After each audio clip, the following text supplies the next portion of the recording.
Hi. Today I wanted to do a quick sort of tutorial on how to save a preset in Adobe Premiere Pro. I'm using the current edition, the 2020 edition of Premiere Pro. I am working on some duet videos where I'm taking multiple shots of my guitar, and then I'm basically two shots per part. And so eventually there'll be four screens together.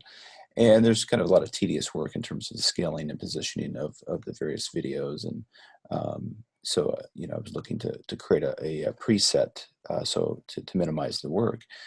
And so I did a search on how to do that. And every video and every article that I came across was outdated. They were using old editions of Premiere, and none of them followed the same procedure that you actually have to do now.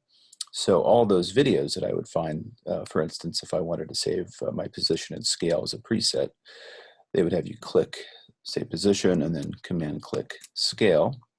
And then you'd come up here to the effects controls panel and then save preset. But as you can see, it is grayed out. So that option does not work. So what I found is what you have to do is actually click motion, and then the preset option comes up. So we'll save this as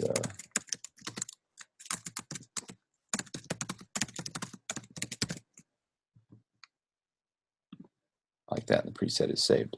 And then the same thing would be true if you want to save your color, lumetri color. So on this one, I've only changed the temperature and the highlights. And so rather than clicking both of these, again, it would be grayed out. I'm just going to come up here to lumetri color,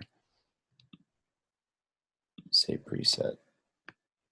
And actually, I already have this preset saved anywhere, so I'm not going to do that now. So anyway, I hope that helps a little bit. It seems like there's so many things that change from time to time, not only in Premiere, but certainly on lots of other software programs. So hopefully that little correction will help and save you some frustration while working with this great program. Thanks.